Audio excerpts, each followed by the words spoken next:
It's early 2014, mid-January to be specific, and myself and my two friends, both named Matt Blevins and Matt Hixon, are about to embark on a January ritual that is incredibly dumb and awesome all at the same time.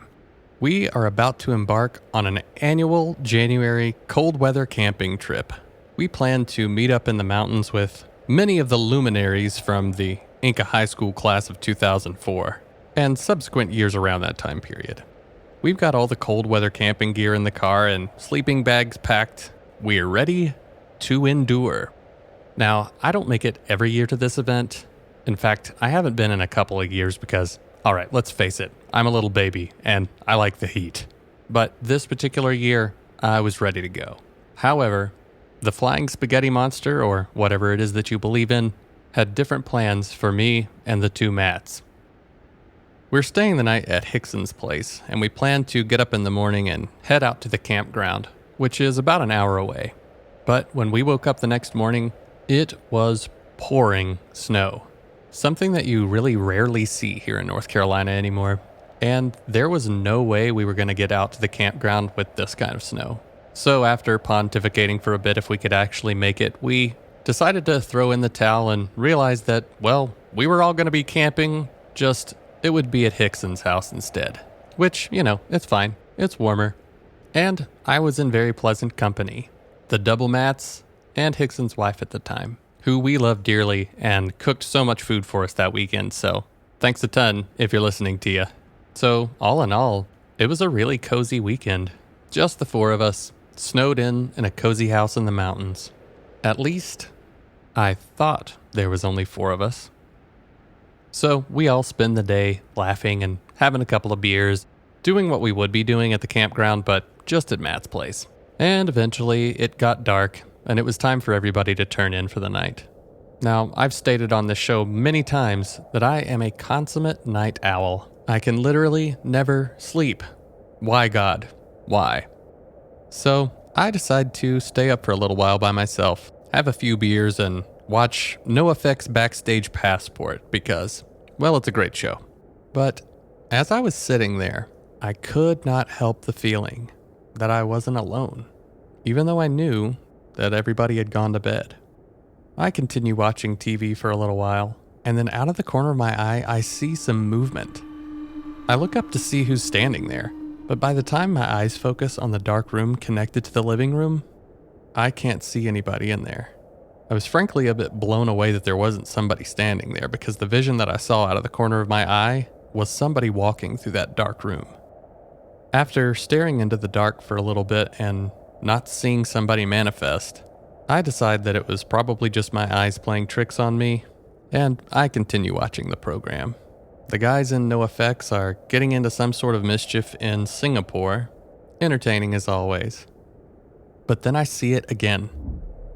And this time, I was certain that there was a person in the room.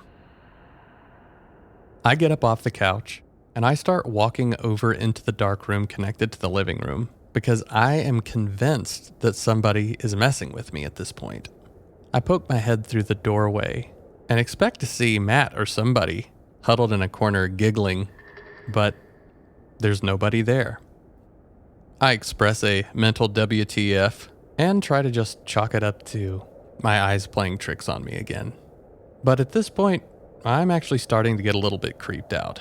I sit back down and continue watching, and not even 10 minutes later, I catch a very faint glimpse out of the corner of my eye that looks like half of a face peeking around the door jamb at me.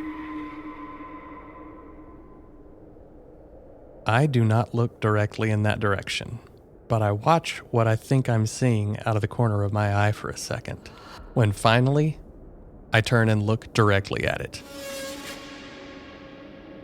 And there was nothing. Again. But this time, I was certain that somebody was staring at me from that dark room. Now, I've had a few experiences in my life where I feel like I've seen things out of the corner of my eye, and I usually just leave it at that. some sort of weird anomaly, my mind trying to interpret something in its periphery. But when I talked to Matt and his wife the next morning, then I got really creeped out. And I could tell you all about that.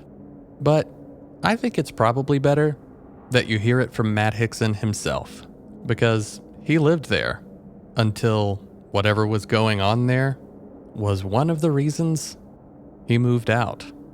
So, let's get into it.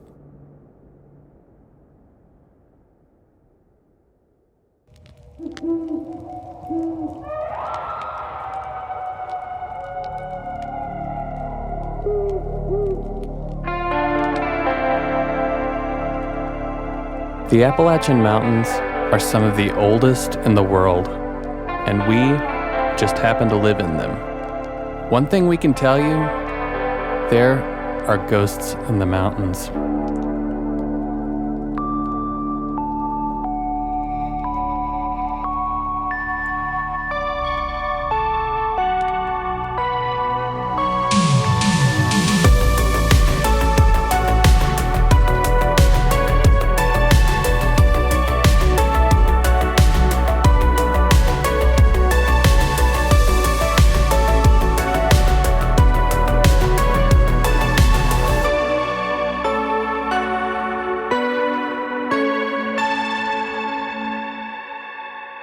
Good evening, and welcome to another episode of Ghosts in the Mountains.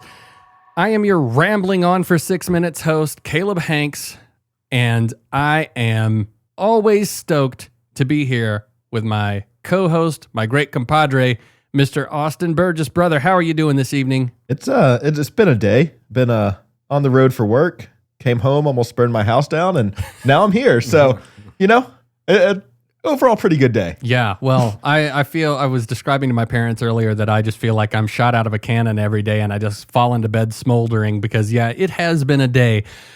But baby, let me tell you, the day has just finally gotten good because, as the pre-recorded me was telling you just a second ago, tonight is a special night because we have the man himself, one of my best friends in the entire universe. I have known this dude since the 4th grade, and we have been best friends ever since. Ladies and gentlemen, I am so happy to welcome to Ghosts in the Mountains, Mr. Matt Hixon. Matt, how are you, and how are you feeling to be on the pod tonight, buddy? I'm so stoked to be here, dude. I'm so stoked. Yeah, it's crazy. This is just yet another endeavor we're embarking on together, which is awesome. Thanks for having me here, guys. Absolutely, man. Of course. Yeah, Matt and I have played in bands together. Me and Austin have never played in a band together officially, but, we've all kind of been connected via the realm of music over the years. And I remember our old band, the Nova Echo, that Matt and I were in, were playing kind of like a day jam of the Christmas jam when we were, briefly featured on one of Warren Haynes' record labels. And we ran into Austin one day and we went down to a place in down on, I think it was Lexington Avenue. Yeah. The lab down there. Lexington Avenue Brewery. Yeah. And we just had beers, caught up, and we're just, I don't even remember the last time I'd seen you before that. Probably, other punk rock shows, but that's one of the last times that we were all in the same room together. But we have finally been brought back together because of a similar passion of all of us. And it's kind of weird that all of the dudes in bands would also just have like this intense vested interest in the paranormal. But The prerequisite. yeah, the prerequisite. And Only the cool ones. yeah, but Matt is one of the few lucky ones. I guess I'll call you lucky because you got to experience a severe haunting firsthand for almost a decade. Yeah, it was wild. It's wild. And it's going to be interesting to share it to the masses, but pretty interested to hear what the listeners here think about it. So. Well, I think they're going to be, if the outpouring is anything like what we're experiencing after our Madison County Bigfoot episode, we're going to be hearing a lot about stuff. But first of all, we're just going to get into where this haunting took place and tell you a little bit about that area. So, Matt, your home was in the heart of Candler, North Carolina, correct? Yes. Yep. Small suburb of Asheville, west of Asheville, in between Asheville, North Carolina, and Canton, a mill town. So it's just a tiny little suburb. Yeah. If you get ChatGPT to write you any sort of thing about your house, it'll say nestled in the mountains of western North Carolina. I think that's what the ad said when we sold it. I wouldn't be surprised. But it actually is nestled in the heart of not just the mountains of western North Carolina, but specifically the Hominy Valley. That is kind of the valley between Asheville, Canton, and the ghostly activity is already happening. And yeah, Asheville and Canton, essentially. So, Austin, do you want me to dive a little bit into the history? Yeah, go for it. Yeah, usually we have you doing the deep dive, but I'm pseudo from there. Well, we call it the Twin Cities, Inca Candler. Technically, I think I actually am from Inca. I don't know if Brevard Road is technically Inca, but our post office is. Okay. Well, Yeah, there you go. But Candler, North Carolina is a very, very small town, and it was founded by Zachariah Candler and his son, Charles, I think Zachariah is his middle name, Charles Zachariah Candler. And they essentially were just some of the first people to ever really settle down in that area. Some of the information that I found online was kind of talking about how they were a bit active in the Buncombe Turnpike trading of corn and that sort of thing. And so that's, one of the reasons why Candler was named after them. But for the most part, Candler is kind of an unassuming little town because it's not very big. If you're not from around this area, you would probably never know that it existed, or unless you just happen to find a piece of real estate out there, then you would kind of know that Candler exists. But as I was kind of looking through some of the history about Candler, one of the things that I found was a little bit odd is that the Candler family, certain members of them have potentially been misplaced, which is a bit odd. Because, well, it's a little hard to misplace a body, but WLOS News here in town reported that, strangely enough, right off of the highway out there in Candlertown, they just happened to find behind a billboard, of all things, these headstones of the original Candler family. And that was strange because, to everyone else's knowledge, the Candler family was buried in a cemetery that is known as the Harkins Candler Cemetery, a family cemetery for both those families. The Harkins were also some people that were, some of the first around the area, fairly well known. We actually went to school with some people with the last name Harkins. So I don't think they ever found out if these headstones are actually marking the final resting place of the Candler family. Are you saying they were moved? Well, I don't know. It's just hard to say. Even the story on WLOS was inconclusive. So, Well, it's kind of interesting too. If you look at a lot of the development in Candler, a lot of it ends up getting slowed down because they find these unassuming burial grounds. Oh yeah, family plots. It's just family plots. They just buried you where they had a spot to put you. Yeah, well, it's an old area. Before people like the Candlers moved into that area, that was all Cherokee land. And they were driven out of there, as a vast majority of the Cherokee people unfortunately were. And yeah, they just buried you wherever you lived at that point in time. We don't use that corner. Yeah, exactly. You can put them over there. Yeah. So one thing that I found that was really, really cool, I know I drove past this a million times, probably around the year 2012, because I actually lived in Candler for a short stint. But one thing that kept popping up in the Candler area when I was looking for, spooky stuff was the name the Engadine, Inn and Cabins. I'm like, well, I've definitely never heard of that. So I called the great Father Hanks. I called my dad, and he's been on the podcast before talking about this stuff. And I said, hey, have you ever really heard anything about this Engadine Inn and Cabins? It's apparently on the historical registry. And he says, no, that doesn't really ring a bell. But out there in that area, I do know of a place called the Owl's Nest. Yeah, and that's what I'd seen it listed as when I was doing a little digging myself. Yeah, I'm thinking, I understand now why they call it the Engadine, because this is tied to the history of why it all came to be. But damn, dude, the Owl's Nest is a cool name. It's pretty sweet. Yeah, it's super cool. But I will just read a little bit about this, because I don't know that this necessarily has too much to do with what you experienced at your former residence, Matt, but I do think it is kind of strange because this is legitimately a stone's throw from where he used to live. So just up the road from Candler stands the Engadine Inn and Cabins, formerly known as the Owl's Nest, which is an elaborate Queen Anne-style mansion built in 1885. 1885! Great Scott, Marty! Built in 1885 by Captain James Keys, Keais Hoyt. I'm going to say Keys. Oh, weird. Keys Hoyt, a colorful figure whose life spanned from the battlefields of the Civil War to the serene slopes of Hominy Creek, which, you guessed it, is in the Hominy Valley. After serving as a Confederate officer and surviving the war's devastation, Captain Hoyt reinvented himself. He moved to New York and worked for H.R. Macy and then married Mary Elizabeth Molly Bensel, a force of nature in her own right. Together, they came to Western North Carolina in 1883 and lived in a simple cabin until Engadine was completed.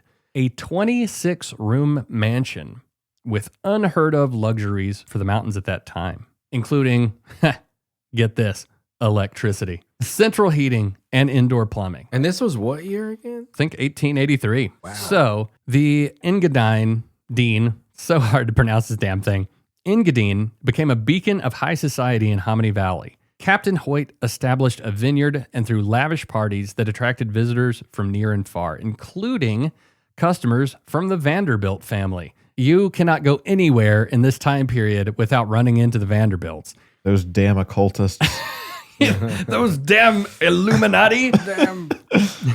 In stark contrast, the mountain folk still lived nearby and would trade and barter and were deeply suspicious of Hoyt's offers of paid labor. Yet, even amid the revelry, Candler's dark undercurrents showed themselves. In 1885, a gruesome murder shocked the nearby community. 4 people were killed in their cabins that were set ablaze. The crime remained unsolved, sending fear rippling through the quiet mountain community. The Hoyts themselves barred the doors and kept watch throughout the night. After Captain Hoyt's death in 1912, Engadine passed through 9 owners. In the 1990s, owner Marg Dente and Gail Kinney successfully placed the mansion on the National Register of Historic Places. So, along the way, guests began reporting ghostly activity. Well, when a place is around for that long, you're damn right that's going to happen. Yeah. They would apparently hear strange music upstairs, and from what I have heard, and I couldn't find this, and I digged for quite a minute, there was an apparition caught on film at this place. I hope that we can do some deep diving, and maybe if we're able to find this, we can throw it on for our Patreon subscribers. But Was this the photo or is there a video of it? I'm assuming it's probably a photo. Yeah, from what I'd seen, there was, I guess it's a supposedly empty room, and the photo shows a woman standing in the room with some sort of shroud over her head. Did you find it? I don't know if I found the exact photo. I just found it referenced. Yeah. It says it was in a Citizen Times article, so should be easy to do some digging and find. If we find that, we'll definitely throw that on there. But yeah, they heard strange music. Apparently an apparition was caught on film, and whispers of the captain's lingering spirit still hosting a never-ending party apparently go on to this day. Now, if you go to their website, I don't know that there's any literature that they keep up to date talking about this stuff. However, I think, there's plenty of curious people that go to Airbnbs or bed and breakfasts looking for this very thing to go see if they can experience some sort of, spooky supernatural thing. I have lived here my entire life, and this morning is the first time I've ever heard about this place. You absolutely blew my mind when I showed up here to do this and you told me about this place. And Yeah. I literally live 10 miles from it. Yeah, And the building is absolutely unbelievable. it's so cool. It is beautiful. Yeah. So I highly suggest go Google it. Give it a Google. It's phenomenal. And they have a YouTube channel where they kind of take you through some of the building and they go around the grounds. The outside of it is beautiful. The inside they've kept looking super old school. I mean, it looks amazing, phenomenal. man. So that might be something I pop down the road and stay at some point. It's kind of interesting to think that this predates the Biltmore estate. Oh yeah, for sure. That's very wild. And had indoor plumbing and power Yeah. before the Vanderbilts thing? Yeah. Yeah, no wonder they were staying there. Way to one up them. The Vanderbilts walk in there, they see the place, they're like, I got an idea. Right. They're like, wow, you guys are on Hold my beer. Yeah, exactly. Your house is cool. Wait till you see what we've gotten.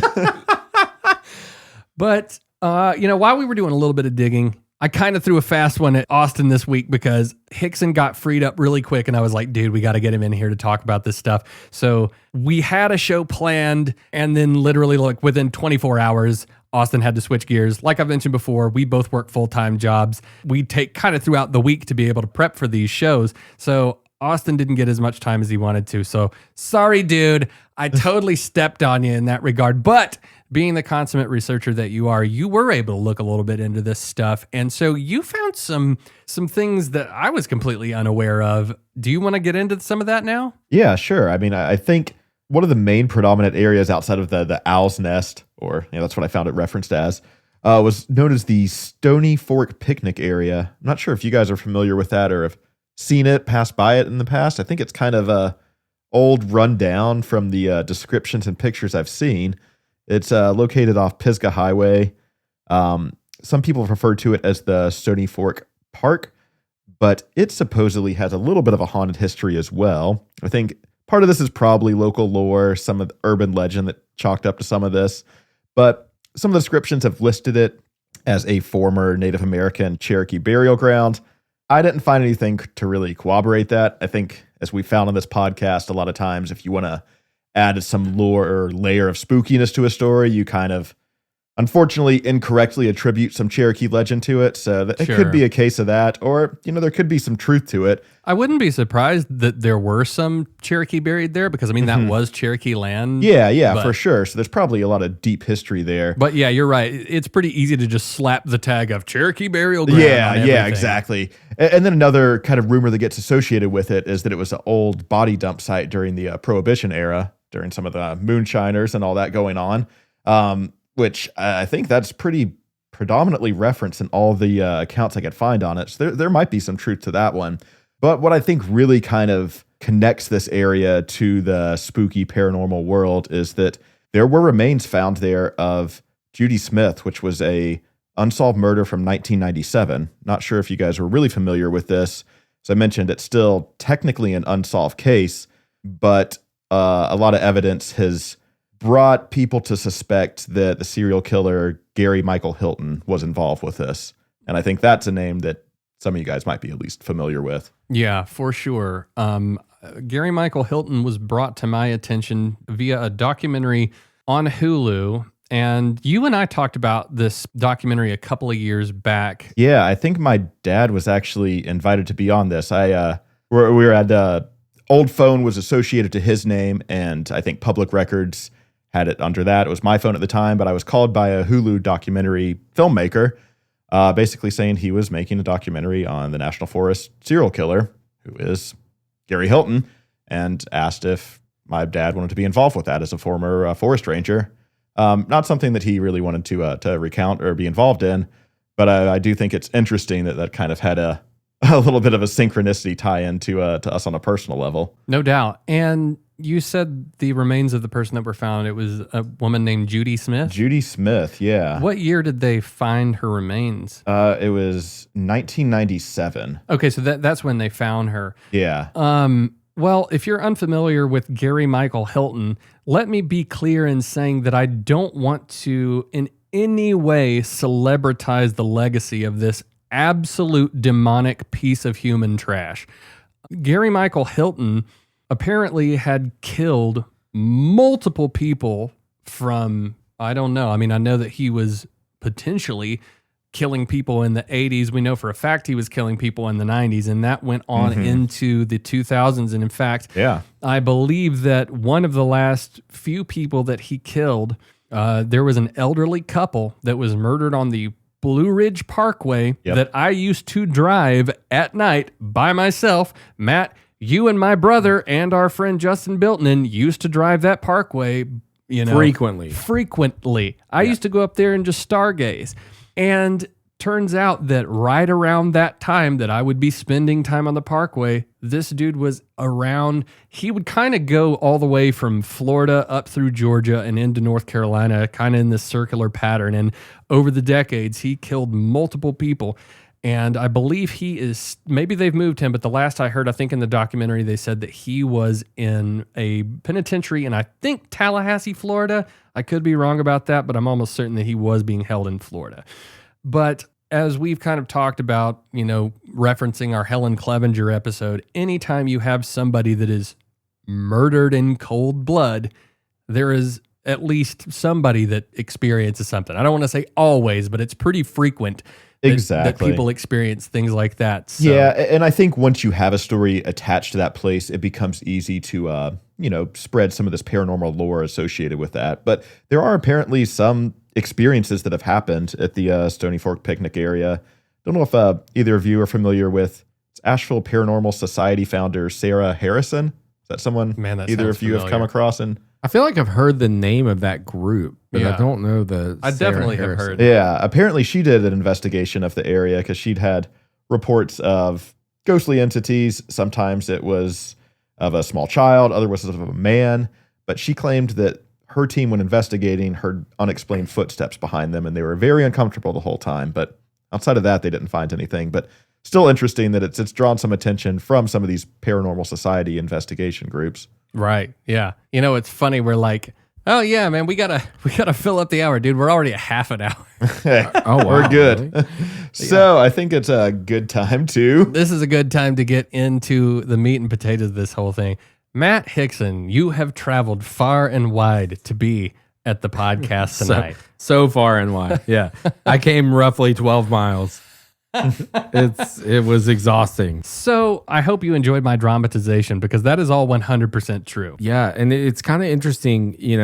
We had experienced so many things in that house prior to that weekend, but it was almost like looking for validation. And when you brought that up, it was like, oh my God, this is real. Like we're not the only people that are experiencing stuff like this. So give me some background on how did you end up moving into this house and how far after moving into this place did you start to recognize that maybe something was a little off? Yeah. So my wife at the time, her family owned the home. It belonged to her stepdad's parents. They had built it in the 40s, built it by hand, ground up kind of thing. And so, she had passed away. Ironically enough, he died in the hospital, but she died in the living room of the home. Yeah. And so the house was vacant, and they kind of did some remodeling. There was actually a fire in the back room where, oddly enough, was her bedroom. There was a fire there, so they had to do some rebuilding. Once they got that done, they offered it to us to kind of rent. So we initially were renting it, and then we purchased it from them. So that's kind of how we ended up there. And so how long after you got in there did you start to maybe that maybe there's, what was the first instance that you can think of that you were like, well, this is kind of strange? It was very weird, man. So initially, quite honestly, one of the first things that we noticed is anytime we were downstairs, we would hear things. It sounded like there was, a lot of times it would sound like there was somebody that jumped off of something upstairs, and it was a loud thud, or we would hear footsteps like running upstairs. And that was pretty constant. Sure. And, you always search for a reason or something. So we thought maybe it's a animal in the eave or something, because it was an old home. They had the open eaves they had used for storage. And so we tried to find every explanation. And things had kind of progressed, and we started to get to the point we had our room. We had moved our room upstairs, and we started to come downstairs. And, obviously everybody has the cabinets above their refrigerators in their home, and nobody ever puts anything in there because you can't get up there. They're not convenient. And we didn't have anything in there either. And we would come downstairs in the morning, and the cabinets would be open. And we're like, why? I'd be like, did you open the cabinets? And Tia's like, I didn't open the cabinets. Like, how did this happen? So, and it started. It was very mundane stuff like that initially. So it wasn't anything crazy, but it definitely escalated as the years went on. Yeah. Okay. So how long after? I mean, you were probably living in that house for, I would say, 2 or 3 years before I mentioned that I experienced something when we stayed over, right? Yes, I believe we were in there 2 years before, and almost 2 years, just shy of 2 years before you initially saw that. But again, it was one of those things where these odd things are happening, and we're like, maybe it's just us, maybe we're just. But then you having that interaction, we were like, there's more to this. Like, there's more happening here. Sorry, I kicked off your paranormal. You did. You. Thanks for hitting the play button, dude. We thought we were just trying to fast forward through it, but you hit the play button. Well, in my small circles, I would say I'm the spooky Mulder, but Micah definitely is. It's Micah for sure. Definitely Micah. Okay, so let's just use me stirring this up as a jumping off point. Moving forward after that, you feel like this activity kind of started to intensify a bit. It did. And, it's kind of interesting to think about now that I'm kind of putting everything together. When Tia was in the home, that was a familiar person. I was strange, but Tia was familiar. So, I feel like the things that were going on while she was there was pretty mundane. If the ghost was her grandmother that died in the home, it was very routine to what she would have been doing. Opening cabinets, walking from room to room, hearing footsteps, things like that. Things really started to escalate when Tia and I split in 2017, and then I started to date my new wife, Amber, and she moved in 2018. That's when things really started to kind of escalate. Oh, okay. 2018, 2019. That's when things really started to get interesting. Right. So you feel like, Tia being part of the family associated with this house, she leaves, and then things start getting really weird. And then it's like, what are you guys doing here? Oh, man. And as the story progresses, you'll see it's like the activity started not only becoming more frequent, becoming more evident, not just a cabinet open. Especially after our daughter was born, things really started ramping up. So when your new wife, who, it's funny, other than my wife, Matt, you're one of the only other people I've ever married. Yeah, that checks out. Because I actually officiated Matt's wedding. You did. You did. To the lovely Amber. And I'm very happy that I was able to be a part of that, dude, because that was a magical, beautiful day. It was awesome. It was freezing. It was really cold. Awesome. It was definitely it was cold. So cold. Yeah. Well, I'm glad Gary Hilton, well, hell, he might have still been on the loose at that point. I can't remember what year he was locked up. So when Amber starts living here at the household, like, what do you start experiencing? So we had a lot of instances of Hattie. Hattie would point, laugh. And Hattie's your little girl. Hattie's our girl, our little girl. She was born November 20th, 2020. So again, that's when things really started to ramp up. When we brought her home, and she would point and laugh. Even some of the first instances of her laughing and interacting with things were her. There was one instance where Amber was holding her and Hattie was pointing behind her and laughing. And she thought for sure either one of the boys, one of our 3 boys were outside or something, and turn around, there's nobody there. Yeah. Like, there's nobody at the door. It's just, what is she? I mean, but it was very determined, very pointing. We're like, what is going on? What is happening here? That kind of escalated to a situation where it was just Amber and my son Cohen and Hattie at home. Amber was making a video because Hattie was starting to laugh. It was like a new thing. We were super excited. And Amber makes the video, and Cohen's kind of talking to her, making her laugh. It's super cute. And Amber went to watch it back, and Cohen says something, makes her laugh. And then very quietly very faintly you hear something say, "Sweet girl." Just whispers it. Yeah.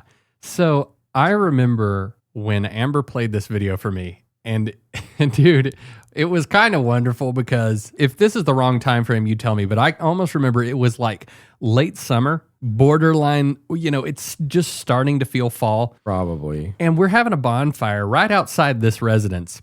And, the top light up there is on and the house is just looking spooky as hell. And Amber's like, you want to hear a ghost talk on a video? I'm like, yeah. She's like, well, it happened in the house. I'm like, You don't say. I believe it. So, do you have that video handy? I do have the video. All right. So, I'm going to play for you now the audio, and it's at the very end. It's a very short clip. Yeah, it's a very short clip, but just listen for a whispering voice saying, "Sweet girl."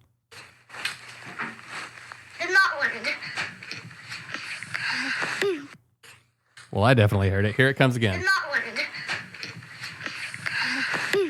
One more time.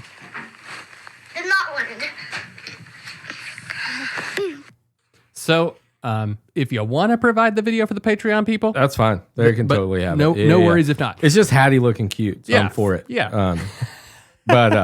But yeah, so Amber, she recorded the video. I believe it was a Snapchat, probably, if I know my wife. And she watched it back and was like, what was that? And so I believe I was at work, and she called me. She was like, I'm going to send you this video. You got to watch this. Like, this is crazy. So I watched it.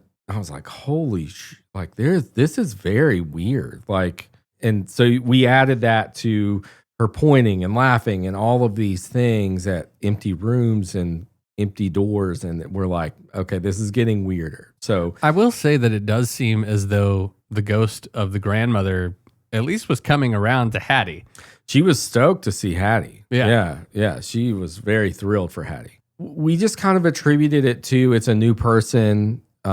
Babies are super in tune. If you read about it, a lot of times you'll read where babies are super in tune to paranormal because they just are. I mean, they're fresh. And so that's kind of what we attributed it to. But then we started seeing some definite things. The next big thing that happened actually was I was working and Hattie was pitching a fit. She loved her passy.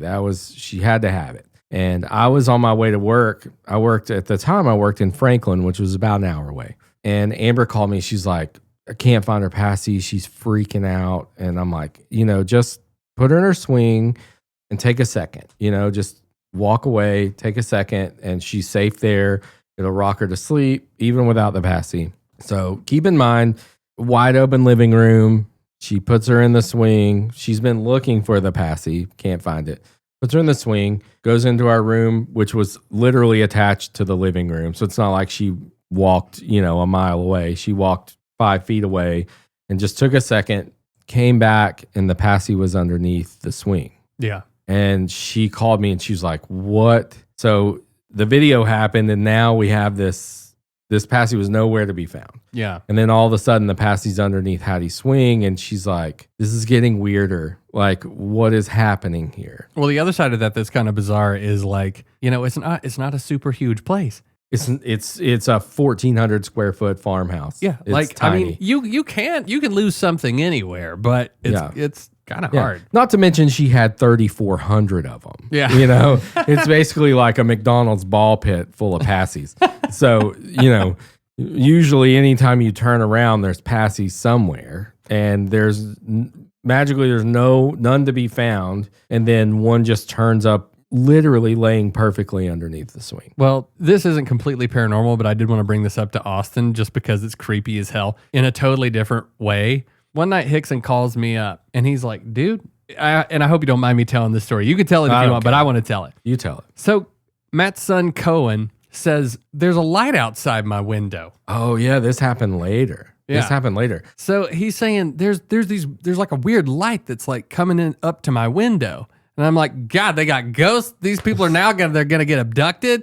What's going on? And I don't know if you ever found out who was the culprit of this, but somebody was flying a drone up, and we did. You did find out who this was? We did. Have I not told you the ending of that story? I don't know. The ending of that story is crazy. And that ended on a Christmas Eve. We were coming home, and those lights were floating above our house. And I swear this is true. I'm starting to sound like an old kook here, dude. like how old is that dude? But I saw the lights floating over our house. We were coming down the road, and I was like, Amber, that's those lights. And I started, speeding towards the house. Pulled up in the driveway, and there was a drone floating over our house. And this thing was huge, dude. Yeah. It's the size of a Kia Soul. It's like, it's not like, it's not like your Papaw's drone that he This ain't your papa's drone. This ain't no papaw supervising cow drone. This is like a legit drone, dude. And turns out it was a DEA thing. Like, we don't do drugs, dude, but it was a DEA thing. Are you talking about some of the surrounding houses? Yes, dude. Creepy. It was the ridge thing. They were supervising the ridge, and then they started looking at the homes surrounding that ridge where we lived. Crazy. Can I say on the air what it was in relation to, or should we just let people infer? Because I thought that they were potentially looking for illegal activity. Oh yeah, dude, involving substances. Oh yeah, that's what it was. Yeah. What's that? Meth labs? No, I don't, because there was like some pretty nice houses up there. There were beautiful houses up there. I think it was the Christmas morning. Oh, interesting. Yeah, it was weird. So that was a whole other deal, dude. That was a whole other deal. Wild. But that's a whole other podcast that you guys could look into. The weird drone activity that's been going on. Austin, so far, these things that you're hearing, I mean, like, you know, we definitely, after spending as much time in the world of the paranormal as we have heard similar things. I'm going to let Matt get into some other stories that are even stranger because they're corroborated by all of his children. But like, so far, I mean, like, you want to buy this place, dude?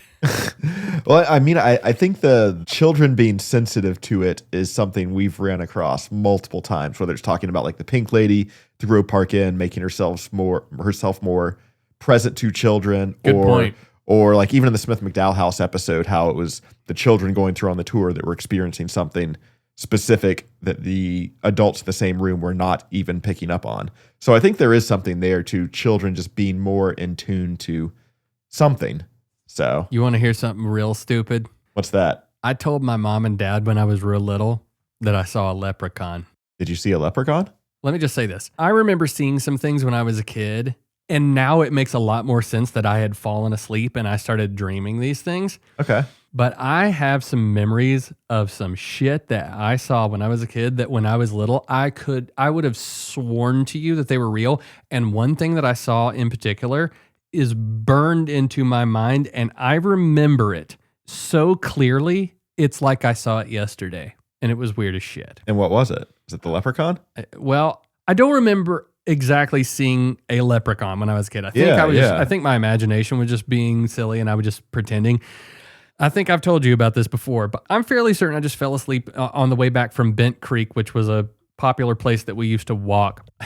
This thing freaked me the F out. I wasn't the first to do it. I know. I don't sad. bleep a lot of accidental F-bombs, but I'll have to do that one. But it was this, we're driving down this dirt road coming from Bent Creek.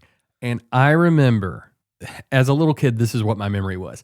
I turned around and I put my arms draped down across the back of the back seats in the car.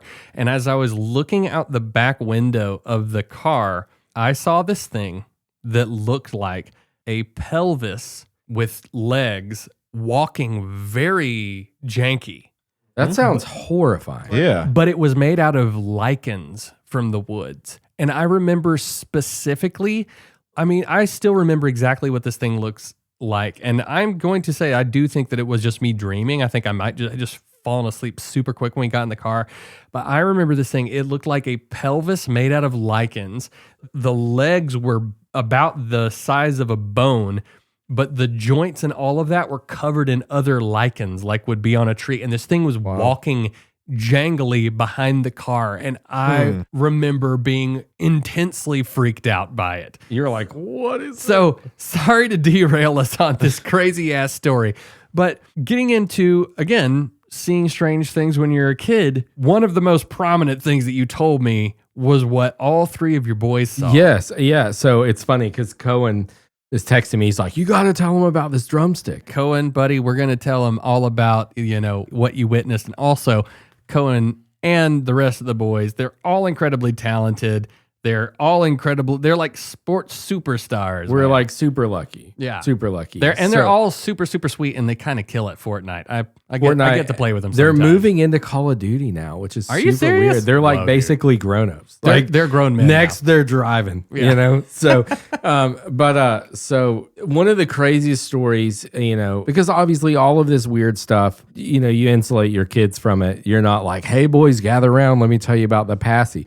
Like you're just, this, you're trying to insulate your kids from these crazy things that are happening in the house. Hey kids, we're gonna scare the shit out of you. Yeah, I hope you're ready to not sleep for a week. So, so one morning Amber and I are waking up, and the kids all come downstairs and they're like, "Oh my God, you're not gonna believe this," and we're like, "What? What are we not going to believe?" And they're like, "We were laying in bed, and at the time, the upstairs was just a big loft, open loft. I had a drum kit set up in the far end, and then they had pretty much just a dream room for kids. They had a TV on each wall. One wall had a Roku on it. The other wall had, Xbox and Nintendo Switch and all that. Yeah. And they were like, we were laying in the bed, and there was a drumstick just kind of picked up and floated across the room and then landed on the other side of the room. And we're like, what? Like that? Come on. And they're like, no, we swear that's what happened. And all three of them to this day will tell you that is what happened. They watched a drumstick pick up from where my drumsticks were. And this is a big room, right? So it's not like it floated 2.5 feet and fell out. It floated across the room, and the drumstick was laying there. So it checks out. So unless they it would have had to have been a pretty elaborate ruse for them, and they're 4, 5, and 6. They're pretty young kids at the time. I mean, any kid can make something up like that. But what I will say is, from day one, knowing all three of your boys, they have all been very, very cerebral kids. Very much. Since they were real small. Well, yeah, and it's Cohen. I've said since the beginning, this is not Cohen's first trip. He's done this. This is his second or third. He knows a thing or two. Well, and when I've hung out with them on multiple occasions, they're just real people. They don't BS. They're very matter of fact. They're very intelligent. They're very inquisitive about the world around them. It seems weird to me that the three of them would just make up a story like that, and then present that to you guys and be like, let's just see if they'll believe us. Well, with the urgency, they came downstairs and they're like, oh my God, because it didn't happen at night. They were all kind of waking up. We were waking up, and that's when it happened. And they were like, what is happening? Weird. They all were freaked out, ran downstairs like, holy crap, you're not going to believe what just happened upstairs. Yeah. And so again, that was kind of part of the escalation. And so now it's not only us noticing it, the kids are noticing it, right? Sure. So shortly after that, we had gone on vacation, and this is very on the heels of that incident with the boys. We gone on vacation and we came home. Well, keep in mind, this is an old farmhouse. It was built by hand. It didn't even have indoor plumbing until probably the 60s, 70s, so right. All the plumbing in the entire house was on one wall on the outside. So, not on the outside, but on what a lot of people would call a back porch, but it's where they put the laundry and stuff. And it's where the indoor well or where the hand dug well used to be. Yeah. We came home, we're normal, just coming in, putting our bags down. And Amber and I walk into our room, and there's a wet spot across our entire bed, the head of our bed. And I'm like, what is that? Or it's like a rectangle. Looks like a headboard, but it's, about, 6 feet wide and about 18 inches tall. Just on the wall? On the drywall. Just a wet spot there. There's no plumbing in the house. None. There's been no human person in the house for 7 days. Nothing. And we're like, what the hell is this, dude? Where'd this come from? And we're trying to rack our brains. The windows are closed. Not that rain would rain in and just get one weird rectangle above our bed, but we're like, what? There's nothing wet. The bed's not wet. The carpet's not wet. We're like, what is happening? And it's right above our heads. And so we're like, well, maybe it'll just dry up, because it was not wet to the touch. It looked wet and kind of felt a little damp, but not wet, just damp. Yeah. It stayed like that until we painted over it to move out of the house. What the heck, dude? It was always there. It never went away until the day we painted over it just to put the house on the market. That spot was there. Yeah, and that's not a typical pattern that's going to form when, if the flashing or whatever on your roof isn't good. It was on the first floor. That's so bizarre. It was on the first floor. It was an interior wall with no plumbing on it. There's literally no explanation for it. And it stayed that way for years, literally years. It stayed that way. It makes no sense. And then things started to escalate a little more. And this is getting towards the culmination of us being like, you know what, we're done here. Like, dude, you win. House is yours. We're out. So, you know, the second to last big event that we had, that was the one that really kind of got us guessing. We're like, what is happening? Amber and I were sitting downstairs. We gotten the kids in the bed. The bathroom to the house had been added on probably, like I said earlier, in the 60s, 70s.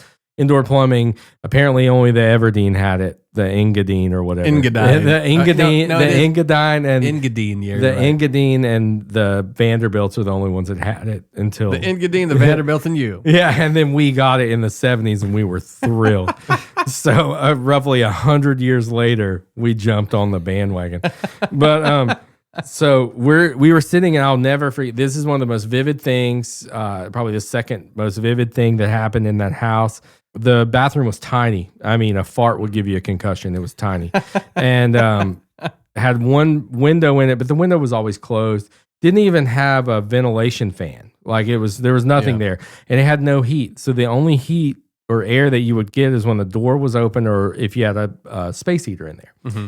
We're sitting watching a movie because it was right off of the living room, and all of a sudden we heard a huge crash, and everything in the bathroom on the walls in the bathroom fell off. Everything. The shampoo bottles, the pictures, the soap, everything. Everything fell off and landed in the tub. Everything was in the tub. And we were like, what?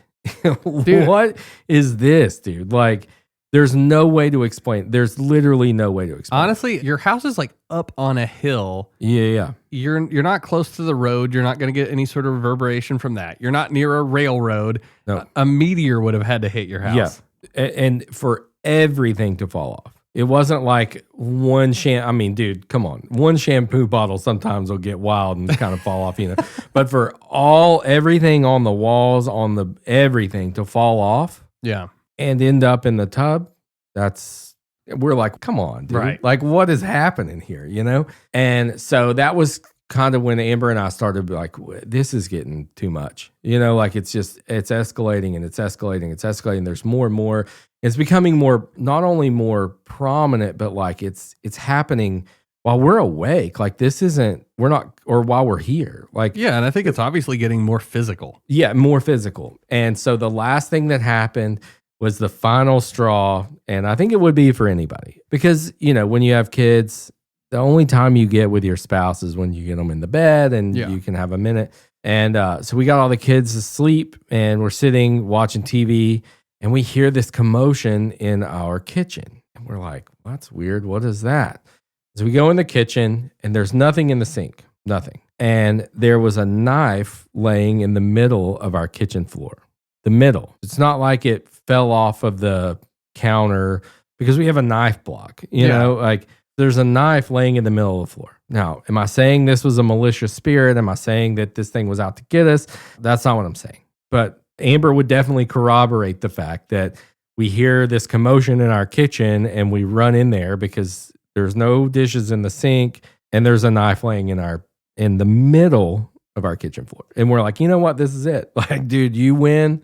We're done here.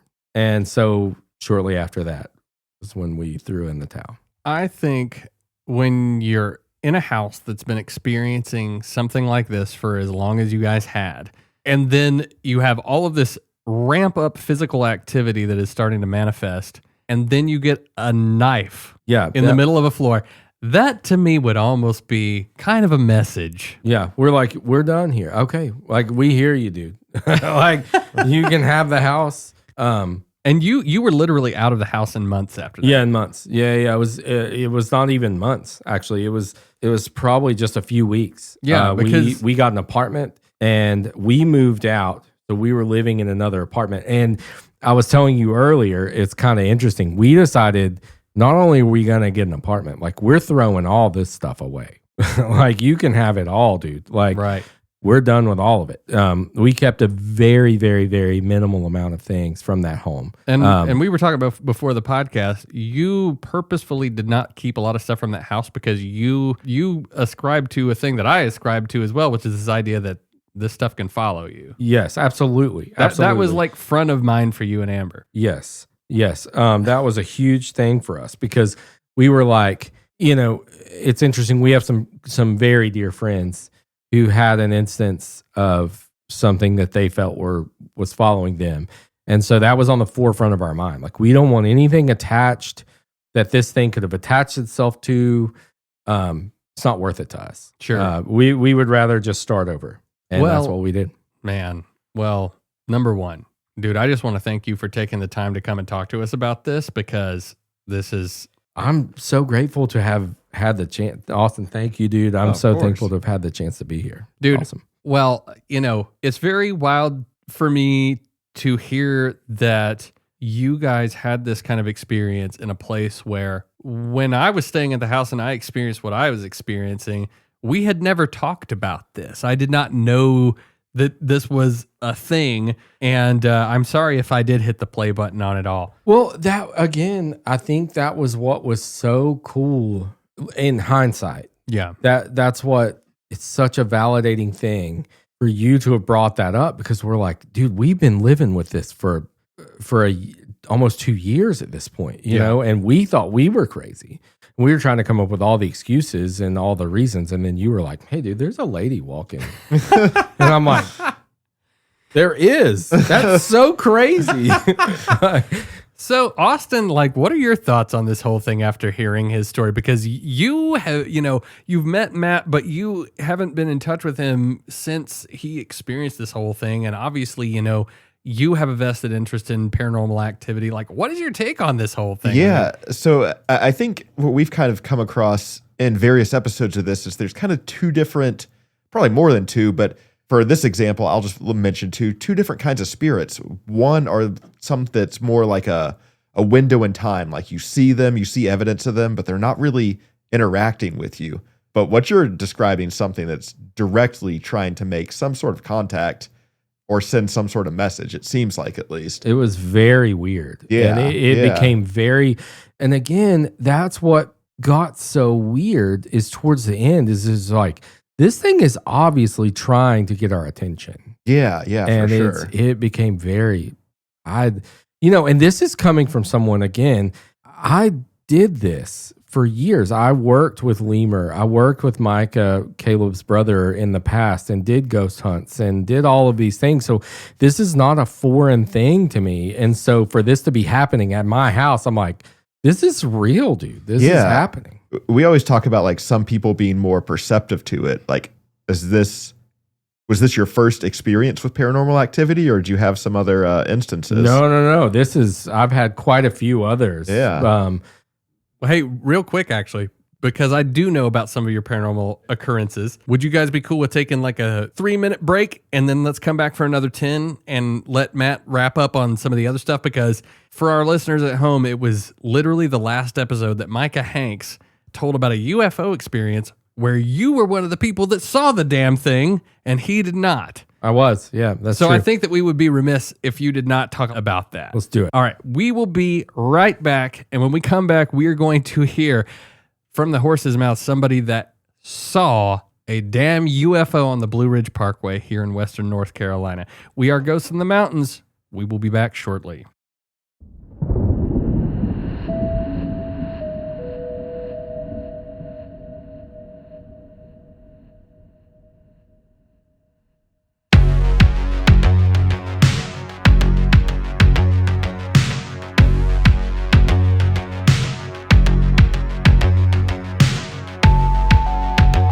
That's right. You are listening to Ghosts in the Mountains, the podcast for everybody out there that likes the spooky stuff.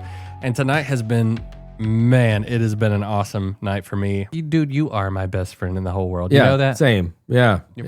I'm not leaving you out, Austin. I've just known Matt for a lot longer, all right? We go back past 4th grade. Like my grandfather taught your dad how to play guitar. It's kind of weird. Yeah. Like dude, that is wild. our families are intertwined, and yeah, it's just like, well, then, yeah, so bizarre. It's super bizarre, and we were all just meant to be together. Meant to be, dude. But thank you for joining us in this special little, what I will call the nugget of information here on the end of this episode of the Ghosts in the Mountains podcast. We have been talking with the fantabulous, wonderful Mr. Matt Hixon about a really, really active haunting in a home that he owned for almost a decade. And man, it was so active that I firsthand got to experience the shit and potentially caused some of it. Sorry, dog. But it was the greatest. But this is not your first rodeo when it comes to the paranormal. Honestly, man, this son of a bitch might have actually been palling around doing paranormal investigations before I was. I think you were. I think I was. I don't know what. Well, so what year do you remember doing a paranormal investigation with none other than Micah Hanks at the Smith McDowell house, which also is our fourth episode? Yeah, I think a fourth. I think it's our fourth episode. Yeah. You know, I want to say it was probably 2004, 5, somewhere in there.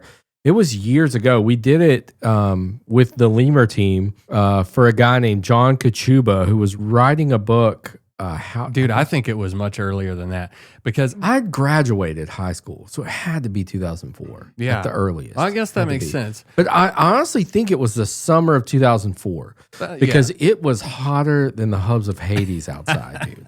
And imagine being in that house, and we had to dress up because he was filming the whole thing. That's back when paranormal investigators used to not wear just all black and baseball caps. Yeah, we wore ties. Yeah, dude. Yeah, we weren't doing no like Zach Baggins. No, we weren't doing that. Sorry if I started an F-bomb. No, it's fine. No, we weren't Zach Baggins, and dude, we were. I wore a button-up shirt. Well, we all back in the Lemur days, we all wore ties. Yeah. You've done paranormal investigations, right, Austin? Yeah, but not. I didn't wear a suit. You slack ass! Come on, was it even an investigation? Yeah.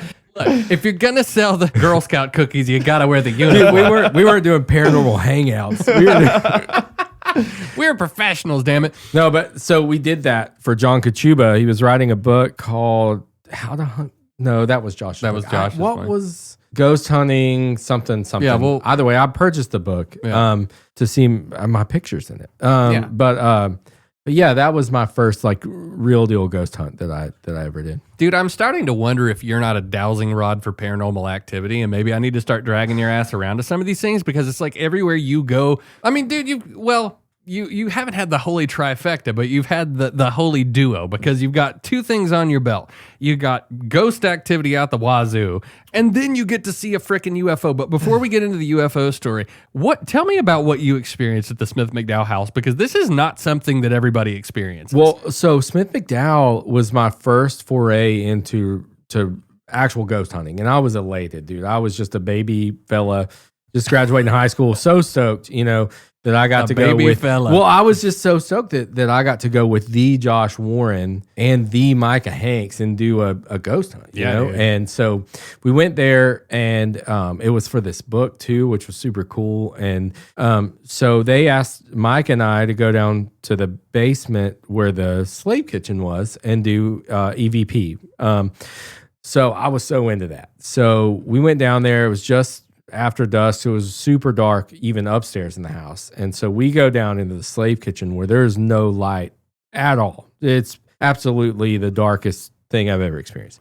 And we're asking questions and we're doing all the things. And so Mike and I are finishing up down there and meet up with the team and see what we're going to do next. And I feel like it happened yesterday is how vivid it is in my mind. But we were heading up the stairs, and old wooden stairs, and I heard and felt something just sprint up behind me. Just run up the stairs. And I turned around because it caught me off guard. And I turned around and I was like, Micah. And Micah looked at me. He's like, what was that? And I'm like, dude, what? You tell me what it was, So I like turned the flashlight on. I'm like, this is not, like, I didn't sign up for this, dude. And so we bolt up those stairs and we're like, guys, you guys are never, don't go in that downstairs. There's ghosts down there, dude. And so not what we signed up for on this paranormal investigation. we were Definitely coming a former Micah Hanks thought- here, too. I thought this was a book deal, dude. So yeah, I was like, holy crap, dude, this is very real stuff, you know? And so that was like my first experience into like, because, you know, Dude, that's like catching a freaking swordfish the first time you go trout fishing. Well, exactly. You're like, hold on, there's fish in here? You know, but you know, if you remember the whole lemur idea was there has to be a scientific explanation for what's going on here. You know, so we didn't go to look for ghosts. We went to look for a scientific explanation for why we were experiencing what we were experiencing. Yeah. And Mike and I looked at each other and we're like, dude, there's no science here, dude. Like this is real shit. Science And- left the building. Yeah, dude. Neil deGrasse Tyson has checked out, dude. This is real shit down here. And so I was like, this is very real, you know? Yeah. Was that your first paranormal experience? That was my first one, hands down. Yeah. What a place to experience that, man. And again, I want to stress, and this is probably bad to admit, but I didn't go there to experience a paranormal event. You know, Yeah. I was like, dude, this is a great opportunity to hang out with my friends and Sure. in this old house that, you know, because I remember touring that house when we were in like third or fourth grade. Yeah, but you also know? you have a vested interest in history. I mean, Exactly. you're a history major. Exactly. And so I was like, dude, this is so cool, dude. I get to be in this house after hours. There's no tour guides. And we had full access to the house. Like we Yeah. could go wherever, you know, all those doors that are locked for the tour, like we had keys to the doors. That's and I was cool. like, this is the coolest thing. Like, I can't wait to do this. But once that happened, I was like, dude, let's go, man. Is this, you got your stuff, dude? Because I'm done here. So you leave the Smith McDowell house and then you get in the car immediately with Justin Biltman and Micah Hanks. Craziest night of my life. So I don't know what year this was that this happened. It had to be, it wasn't long after that. Probably 2006, 2007. It was around then. I don't know what Micah's recollection would be, but that had sounds to be right. somewhere in there. So you tell the story from your perspective. You, Micah, and Justin are in Micah's Geo Tracker, I think it was. It was a Geo Tracker. Driving up the parkway. It was a Geo Tank is what it was. Yeah. But, you know, it was much like every other night. We probably ate Taco Bell and we were just looking for an opportunity just to, you know, we would ride up the parkway. It's what we did. And it's ironic because we weren't looking for paranormal stuff. We were just talking, you know, and that was Mac and I had been making that drive for. That's what Matt calls Micah. He's been calling Micah Mac for years. Yeah, And sorry. he finally told me the story about why his name is Mac. It's amazing. There's a crazy guy that used to give Micah song ideas. He'd call him up and leave messages on his answering machine, and he couldn't remember Micah's name. So for years, he would just call him and be like, Mac, I got another song for you. And it was perfect. It was perfect. So you and Mac and Justin are going me, up the Mac, mountain. and Justin we're just riding around talking, dude. And because that's where we hung out because we were so young, like we didn't have houses. It wasn't like come to my apartment, hang out. So we'd jump in Mac's tracker and ride around, talk just like we used to do with your truck. And so we were riding up the parkway, and Justin and I both are, you know, we're just kind of talking, and Mac's driving. We look over to the left. I'll never forget. We're heading up the parkway. I think that would be technically south. You're heading up towards Pisgah. Yeah, up towards Pisgah, south on the parkway, I think. And I just happened to see this glow over to the left on the ridge, and I look over and I'm like, oh my God, what is that? And it just so happened that Justin was looking over at the same time because he saw the glow. And we were like, oh my God. And it was like a huge triangular shaped orange glow that was hovering above the ridge line. And it almost looked like it's kind of landing on there. Is what it looked like because it was that low on the ridge line. How far away would you say it was from you? Man, that's a tough one because it's hard with the mountains, Yeah, right? I know what so you mean. I don't know, man. Maybe I don't know. Half a mile. Let's say half a mile. Okay. Because I mean, it looked huge. Yeah. It didn't look like a small thing at all. You know, you looked over there and you're like, oh my God, that thing. I mean, it was very, very bright as well. Yeah. And Justin and I both are kind of like at the same time. We're like, holy shit, what was that? And so we look over.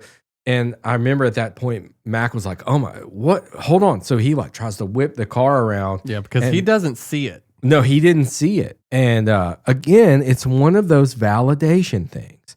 It's one thing for one person to see a paranormal event. It's another thing for two people to see it at the same time and both have their own perspective. Yeah, and not to mention, I've known Justin Bilton and just like for as long as you have, and like I love this dude. He's a good friend of ours. He does not BS. He's not making it up, dude. No. And that's the thing. Like, and that's what I was just talking to Austin about on the break. Like, dude, I promise you I'm not making this.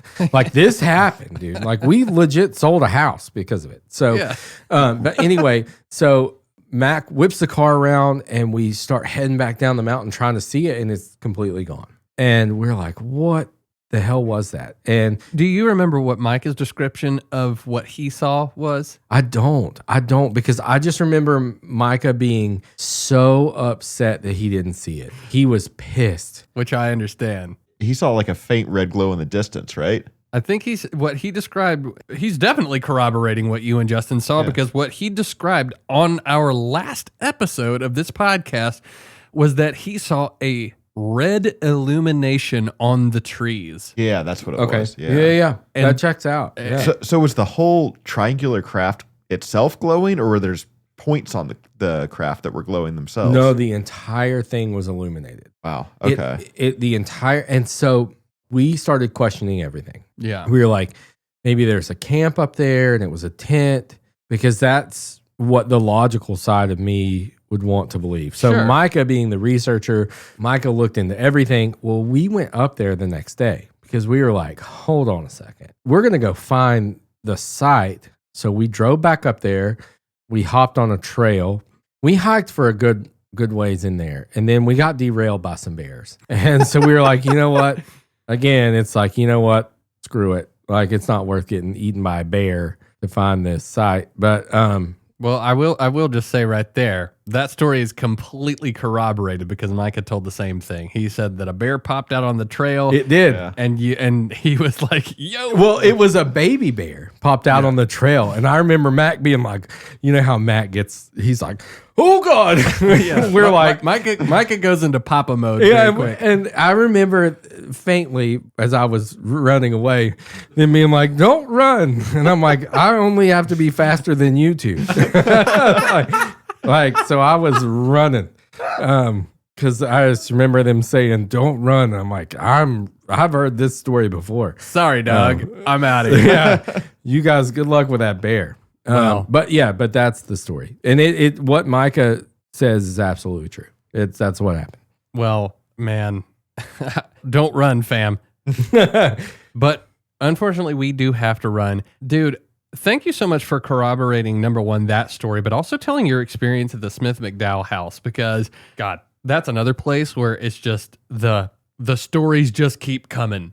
Yeah. Matt, it has been an absolute pleasure to have you on here, buddy. You are literally my best friend in the entire universe. You and I have driven across the country multiple times, playing in front of sometimes people, sometimes sound men. Yes. We have experienced pretty much everything there is to experience on this planet. I mean, for the love of God, I married you and your wife. Yeah. Yeah. We've covered it all. We've kind of covered all the stuff. And let me tell you, you and I, even over the years when I wasn't super, gung-ho about the paranormal, I'd kind of drifted out of that. You and I would always still kind of end up talking about this stuff. And that's the other thing that brought me to this man right here, Mr. Austin Burgess, is because every single time I would run into you, the conversation would always drift into some weird stuff. Then you move near me, and then that's when it really goes off the deep end. And this all kind of culminates in all of us being right here on this podcast, being able to tell these stories of all the weird shit that we have experienced over the years. And Matt, this will not be the last time that you are on this podcast because, buddy, you just got a way about telling stuff. And this has been super fun, man. I've really enjoyed it. Thank you so much. Like I said, both of you for having me on. I appreciate you. Oh man, and I think just to have your perspective on all kinds of different things, it'd just be fun to whenever you got some time and feel like jumping on, we'll make it happen. whenever. But dude, thank you so much for sharing that story with us. I think that our listeners are really going to resonate with a lot of that stuff because I know for a fact that there are people across the country that have experienced very, very similar things to what you and your family experienced. And man, that's just wild to hear the whole story again because it's been a minute since we talked about it. Austin, any final thoughts on just why this guy right here is a magnet for paranormal activity? I wish I knew the answer to that, to why certain people seem to have that certain trait, but it's definitely fascinating when you come across that. Well, maybe sometime we can head out to something like the Thomas Divide and do some sort of investigation out there. Do you know much about that, Matt? No, I don't. Well, Stay tuned. I think we should find a way to get a room at that place in Candler. oh, that would be the jam. That would be if you guys do that. Please call me. Well, there's 26 of them. I don't think they're going to be hurting for. You guys have to have one room. We do have planned on the books, and we don't have it booked, but we are planning this summer at some point. We're going to do a paranormal investigation of the Lake Lure Inn, which is haunted AF. We've had experiences there together. I don't remember experiencing anything about paranormal, but we had experience. It was abnormal. It was abnormal for sure. But anyway, there you have it, everybody. Once again, thank you, Matt Hixon, for coming in and talking with us about this wild experience. And honestly, I like to take a hopeful note from your experience at your former residence because at the end of the day, this entity, who apparently still resides in this house, did have something very, very, very wonderful to say about your sweet daughter, Hattie, saying, "Sweet girl." And even though she dropped a knife in the kitchen floor, we're going to let that one slide because I'm assuming that maybe she is just experiencing reality in whatever way she is experiencing that. And I am glad here today, tonight, for as long as we can together, that all of us are getting to experience the same reality because I love you dudes and I love talking about spooky stuff with you guys. And I hope you feel the same way. So with that being said, you guys can say yeah. Yeah. I didn't know if this was a silent part, dude. Nah, This is my bitch. first. Yeah. I was letting you do your monologue. Dude, you were crushing Look, it. I just need some confirmation that I'm Dude, doing a good job. I love you so much. I love you guys so much too. But now I'm going to get back to the silent monologue. You were killing it. But all that being said, thank you so much to everybody that has been writing in because it has been an insane amount of people writing in. I'm trying to get back to everybody on Instagram. I'm trying to get back to everybody on the emails. Thank you all so much. It means the world to us here. It really helps us feel like we're doing something awesome. You can check us out at ghostsinthemountains.com. You can get an ad-free version of the podcast with a subscription via Patreon. Thank you all so much for listening, and we will catch you on the next episode of Ghosts in the Mountains. Stay spooky, everybody.